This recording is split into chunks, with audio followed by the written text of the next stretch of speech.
খুশি হননি?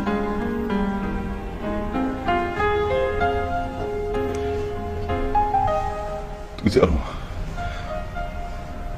ছোটবেলা থেকে অনেক কষ্ট করছি। এই যে আমি আর আমার মা, আমরা দুজন অনেক কষ্ট করছি মা মারা যাওয়ার পরে।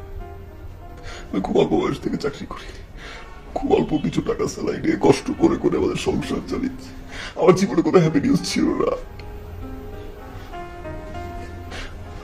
আজ কেন জানি মনে হচ্ছে আমার জীবনে কোনো কষ্ট নেই। আজ কেন জানি মনে হচ্ছে আমি জীবনে কোনো কষ্ট করিনি। একটা ছেলের লাইফে বাবা হওয়ার নিউজটা যে কত বড় একটা হ্যাপিনেস কাউকে বুঝাতে পারবো না।